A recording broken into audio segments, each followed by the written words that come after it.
Hello everyone, I hope you are doing well. तो आज का द हिंदू डिस्कशन देखते हैं। आज है 7 सितंबर। ठीक है। तो आज क्या क्या इंपॉर्टेंट न्यूज हैं यूपीएससी पर्सपेक्टिव से, ये सब हम देखेंगे। सबसे पहले तो man killed in rocket attack on Manipur ex CM house. Manipur के जो पुराने सीएम थे उनके हाउस के ऊपर एक रॉकेट से अटैक हुआ। वहां पे एक मैन मतलब किल किया गया, मतलब एक आदमी की मृत्यु हो गई और कुछ लोग घायल हो गए। ये इंटरनल सिक्योरिटी से रिलेटेड इशू है। What are the challenges? GS 3 में आता है हमारा internal security. Challenges in north eastern area में क्या क्या चैलेंजेस हैं? एथनिक चैलेंजेस, जैसे जैसे कि मतलब कि यहाँ पे डेवलपमेंट का भी इशू है। ठीक है। तो ये वहां पे पॉइंट लिखे जाएंगे। ठीक है। तो आगे इंपॉर्टेंट न्यूज देखते हैं। Health ministry approve new treatment regime for multi drug resistant TB. जो मल्टी ड्रग रेजिस्टेंट जो टीबी है, उन मतलब टीबी है, तो उसके लिए पहले क्या था, एक नई दवाई थी। ओवरऑल बात यह है, अब उसने एक नई दवाई बना दी है, मतलब नई मेडिसिन। 4 मेडिसिन, जो 4 केमिकल हैं उनको यूज करके। अब ये कौन कौन से हैं? बेटाक्विनिन, प्रेटोमेनाइड, लिंजोलाइड एंड मोक्सीफ्लोक्साकिन। ठीक है। तो ये ज्यादा इफेक्टिव होंगे और काफी हेल्पफुल भी होंगे। ठीक है। इंपॉर्टेंट चीज इसमें यह है कि इंडिया ने टीबी एलिमिनेशन का जो मेन टारगेट रखा है वो 2025 तक रखा है, जबकि सस्टेनेबल डेवलपमेंट गोल और डब्ल्यूएचओ ने 2030 तक का रखा है। हमने 5 साल पहले ही टीबी को एलिमिनेट करने की सोची है। Okay. Central drug resistance central drug sorry standard और कंट्रोल ऑर्गेनाइजेशन है, जो क्या करती है, ओवरऑल जो मेडिसिन है, जो भी टैबलेट्स हैं, उन सब के रेगुलेशन की काम करती है। ठीक है। दिल्ली हाई कोर्ट ने ऑर्डर दिया है सेंट स्टीफन में कि 7 स्टूडेंट को वापस से एडमिशन दो, इनका कुछ इशू चल रहा था। इंपॉर्टेंट चीज है हाई कोर्ट के बारे में हम बहुत पहले भी डिस्कस कर चुके हैं। अब मेरा मेन इंपॉर्टेंट क्वेश्चन ये है आपसे कि जो हाई कोर्ट के जज हैं, हाई कोर्ट के जो chief justice of high court हैं, उनको अपॉइंट कौन करता है? ठीक है। और वो रिजाइन किसको करते हैं और उनको शपथ कौन दिलाता है? नेक्स्ट चलते हैं हम। सेबी सेबी के बारे में बहुत दिन से पढ़ रहे हैं। इनके जो चीफ हैं उनका कुछ इशू चल रहा है, तो मतलब एक कांग्रेस ने ये एक मैटर उठाया है।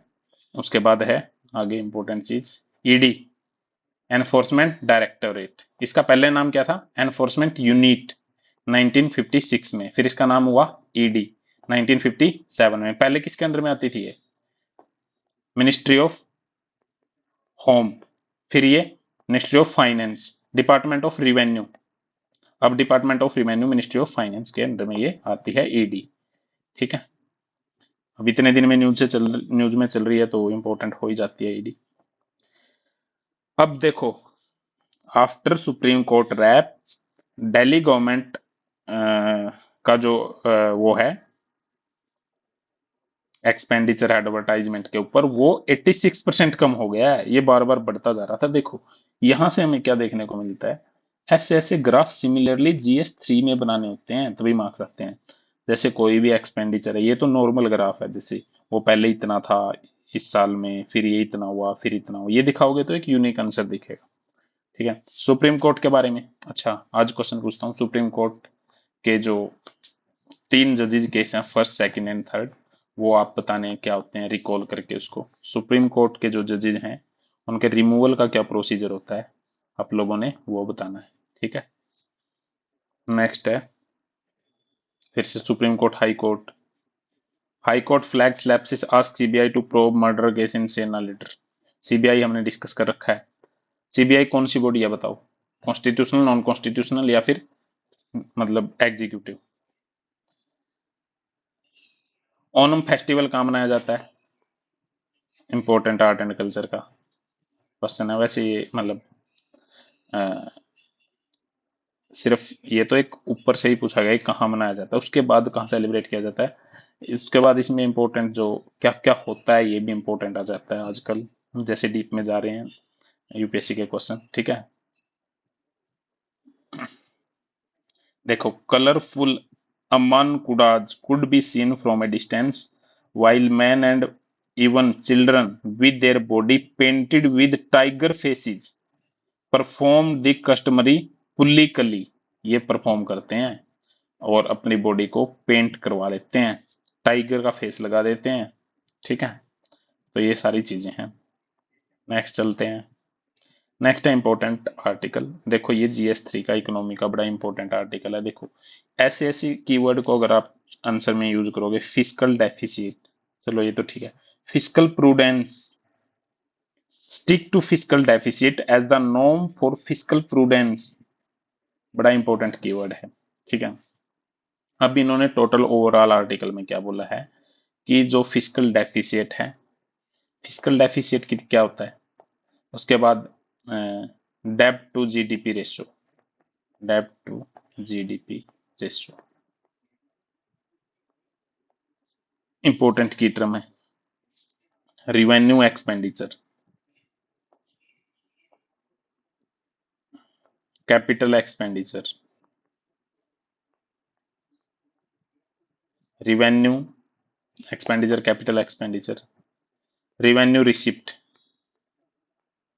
Capital receipt. ये कीवर्ड आपको पहले पता होने चाहिए, इनका बेसिक क्लियर होना चाहिए, ठीक है। अब मेन चीज क्या है, जो हमारा फिस्कल डेफिसिट इतना बढ़ता जा रहा है, उसको कैसे हम ओवरकम कर सकते हैं, मेन बात इसमें यही बताई गई है। सी रंगराजन जो कि एक्स आरबीआई के गवर्नर भी हैं, ठीक है। अब उन्होंने क्या बोला है फाइनेंस मिनिस्टर ने कि हम 2026-27 तक, ठीक है, फिस्कल डेफिसिट को कम करने की कोशिश करेंगे, ठीक है। जैसे कि उन्होंने क्या एक टारगेट रखा कि अभी कितना है, मतलब 4.9% है, 24-25 के लिए फिस्कल डेफिसिट इतना रहेगा। हम 25-26 के लिए जो फिस्कल डेफिसिट है ये 4.5 तक ले आएंगे, यानी कि 0.4 तक कम करने की कोशिश करेंगे हम लोग, ठीक है। और जो सेंटर का डेब्ट टू जीडीपी रेशियो है वो कितना एस्टिमेट किया गया है, 54%। और मतलब ये सारे एस्टिमेट्स हैं, कोई फिक्स नहीं है, ठीक है। तो पहले हमें डेब्ट टू जीडीपी रेशियो भी कम करना पड़ेगा, डेब्ट डिवाइड बाय जीडीपी, ठीक है।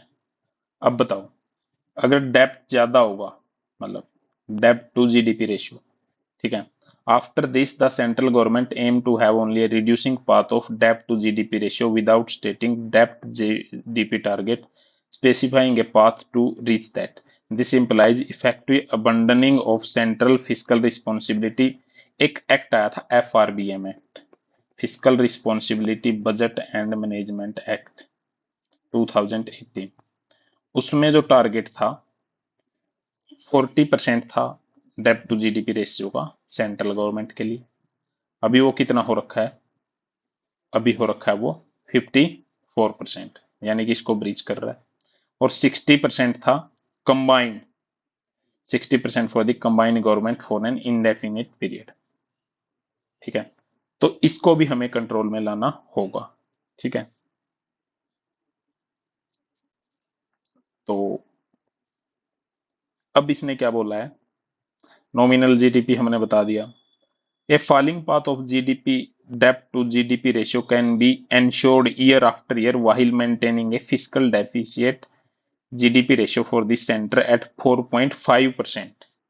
फॉलिंग पाथ इसका डेब्ट टू जीडीपी रेशियो का वो कब इंश्योर किया जा सकता है, कब इंश्योर किया, देखो डेब्ट टू जीडीपी रेशियो यानी कि ये जितना कम होगा ना उतना अच्छा है। क्यों, मान लो डेब्ट है, डेब्ट 5 है, जीडीपी क्या है 2.5 है, तो डेब्ट टू जीडीपी रेशियो कितना हुआ हमारा 2 हुआ।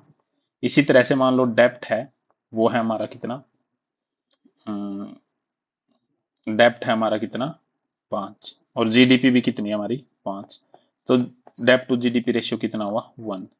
तो अब ये 2 वाला अच्छा है या 1 वाला अच्छा है, ये कम वाला अच्छा है ना, क्यों, क्योंकि ना इसमें हमारी जीडीपी ज्यादा बढ़ रही है और डेब्ट कम बढ़ रहा है। आई होप ये बेसिक मैथ अंडरस्टैंडिंग आपको समझ में आ गई होगी, ठीक है। तो ओवरऑल बात इसमें यही बोली गई है इस आर्टिकल में कि डेब्ट टू जीडीपी या जीएसडीपी, ग्रोथ स्टेट जो डोमेस्टिक प्रोडक्ट है, वो कम रखना है। और उसको कम रखने के क्या क्या मेजर हैं, ठीक है, वो सब इसमें बताए गए। सस्टेनेबल डेब्ट and fiscal deficit, main important चीज यही है। फिस्कल डेफिसिट और डेब्ट, जो डेब्ट टू जीडीपी रेशियो है उसमें मतलब कि रिलेशनशिप है। डेब्ट टू जीडीपी अगर रेशियो हमें कम करना है तो हमें physical deficit to GDP ratio पे काम करना होगा, चेंज करना होगा, ठीक है, 2 कंसेक्यूटिव ईयर में। ठीक है, अब ये वही बात बार बार घुमा फिर आगे कह रहा है कि ऐसे करना है ऐसे करना है, मतलब उसको कम करना होगा, ये इतना, ये डाटा एंड फैक्ट दे रखे हैं जो काम के नहीं है। ठीक है, इंटरनेशनल कंपैरिजन अगर हम करेंगे, इंपॉर्टेंट चीज है, बहुत सारी ऐसी कंट्री हैं जिसका मतलब हायर लेवल ऑफ गवर्नमेंट डेब्ट to GDP ratio as compare to India, India से भी ज्यादा है डेब्ट टू जीडीपी रेशियो, होना क्या चाहिए, कम। Their interest payment to revenue receipt however are much lower, ये इंपॉर्टेंट चीज है।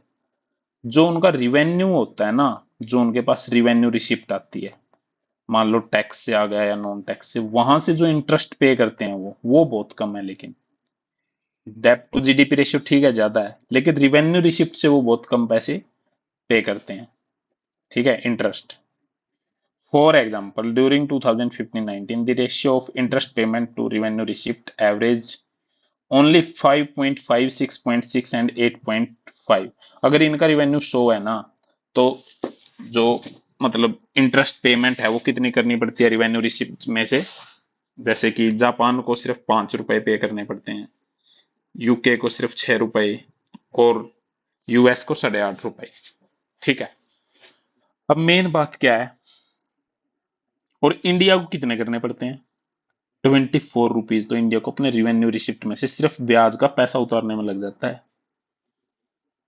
ठीक है, तो अब मेन बात यही है, while recent pronouncement like talk of debt to GDP ratio of the policy variable, they do not however specify what the target is for India। India के लिए क्या टारगेट है ये कोई स्पेसिफाई नहीं कर रखा, एंड व्हाट द पाथ, और क्या पाथ होना चाहिए जो करंट लेवल ऑफ डेब्ट टू जीडीपी रेशियो है उसको कम करने का। The problem in the context of macro stabilization is that when a major disturbance occur, such as COVID-19 pandemic in our recent past, it took just 1 year for the central government debt to GDP ratio shoot up from 50.7% 2019-20 to 60.7% in 2020-21। अब main बात ये कह रहा है कि जब कोई आपदा पड़ती है, विपदा पड़ती है, तो डेब्ट टू जीडीपी रेशियो एकदम से बढ़ जाता है। हमारे पास कोई फाइनल स्ट्रेटजी नहीं है, कुछ नहीं है, क्या बात है, अब पहले 50% था, अब एकदम से 60 हो गया। However, returning to the pre-COVID level of debt GDP ratio has taken much longer and we are still nowhere close to reaching that। ये कह रहा है कि प्री कोविड लेवल से जो 50% था हमारा डेब्ट टू जीडीपी रेशियो, वहां तक पहुंचने के लिए भी हमें टाइम लगा, लेकिन हम उसके काफी पास हैं। ठीक है, और जो जीडीपी रेशियो, डेब्ट टू जीडीपी रेशियो के जो पाथ हैं अपवर्ड या फिर डाउनवर्ड, वो क्या है, एसिमेट्रिक है। Government find it convenient to keep postponing the downward adjustment in डेब्ट GDP ratio while continuing to nurse high level of interest payment related to revenue receipt. Government क्या इसको बार बार क्या करती जा रही है, पोस्टपोन करती जा रही है, और हाई रिवेन्यू रिसिप्ट में से हाई लेवल ऑफ इंटरेस्ट को क्या कर रही है, मतलब पे करती जा रही है। There is no point in urging private investment to grow if the available invisible surplus is limited। ठीक है, with the current lower level of household financial saving, it is better for the central government to stick to 3% of GDP as a limit to fiscal deficit। मतलब ये कह रहा है कि हमें क्या करना चाहिए, सेंट्रल गवर्नमेंट को 3% जीडीपी का, उस तक ही अपनी जो फिजिकल डेफिसिट की लिमिट है उसको फिक्स करना चाहिए, मैक्सिमम वही होना चाहिए। We need to draw up a road map to achieve that level, और उस लेवल को अचीव करने के लिए हमें एक रोड मैप बनाना होगा। Any relaxation of this rule will only lead to physical imprudence. ये देखो, फिजिकल इम्प्रूडेंस, फिजिकल प्रूडेंस। अब पता चला फिजिकल प्रूडेंस क्या होती है। फिजिकल प्रूडेंस होती है हम अपनी मॉनेटरी पॉलिसी या देश की जो, कंट्री की जो इकोनॉमिक सिचुएशन है उसके अकॉर्डिंग धीरे धीरे करके फिजिकल डेफिसिट वगैरह को कम करते रहें, सेल्फ डिपेंडेंट बने इकोनॉमिक टर्म में। अगर ऐसा नहीं होगा तो हम फिजिकली इम्प्रूडेंस बन जाएंगे। ठीक है, आई होप कि आर्टिकल समझ में आ गया होगा। आगे चलते हैं। ये tourism policy ill suited for Jammu and Kashmir, ये कोई इंपॉर्टेंट आर्टिकल है नहीं, फिर भी ये कह रहा है कि जम्मू कश्मीर के लिए जो टूरिज्म पॉलिसी है अभी की वो अच्छी नहीं है, इतने सारे टूरिस्ट आ रहे हैं, अगर उनको लिए अच्छी अच्छी हम इंफ्रास्ट्रक्चर और ये सब चीजें अवेलेबल करवाएंगे तो उसमें क्या होगा, और ज्यादा टूरिस्ट अट्रैक्ट होंगे, और ज्यादा टूरिस्ट अट्रैक्ट होंगे तो इकोनॉमी काफी बूम करेगी जम्मू कश्मीर की। अभी के लिए क्या है, और नेचुरल जो कैटास्ट्रोफ्स हैं और नेचुरल डिजास्टर हैं या फिर जो बाकी सारी एक्टिविटीज हैं वहाँ, वो उस हिसाब से हो नहीं पा रही जिस हिसाब से हमें करना चाहिए, क्लाइमेट चेंज हुआ जैसे। ठीक है, तो आगे चलते हैं। आज इंपॉर्टेंट आर्टिकल बस यही थे। क्वाड जो लीडर्स हैं उनकी मीटिंग होगी सितंबर 21 में। क्वाड में कौन सी कंट्री है? इंडिया, चाइना है या नहीं? नहीं है। जापान है या नहीं? है। यूएसए है या नहीं? है। और लास्ट बताओ, ऑस्ट्रेलिया। ये चारों कंट्री हैं, इनकी मीटिंग है 21 सितंबर को। तो क्वेड कब बना था और किसका आइडिया था, मुझे ये बता देना आप लोग। और उसके बाद है, इसके ऊपर फिर आर्टिकल आएगा, एडिटोरियल। उसके बाद फिर से judicial appointment not the prerogative of a single individual, कि जुडिशियल अपॉइंटमेंट में किसी सिंगल जज की बात नहीं मानी जाएगी, पूरा कंसेंट होता है ये जितने से भी सलाह ली जाती है। ठीक है।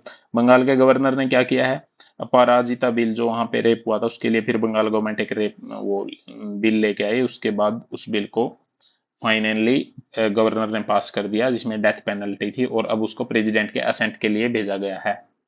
ठीक है। तो ऐसे बिल को, क्योंकि ये कंकरेंट लिस्ट में आता है, तो प्रेसिडेंट की असेंट बहुत जरूरी है। आर्टिकल कौन सा है? 254। नेक्स्ट है, सुप्रीम कोर्ट ने इशू किया नोटिस, वो फिर सुप्रीम कोर्ट का आ गया। Article 360 70, history will never come back.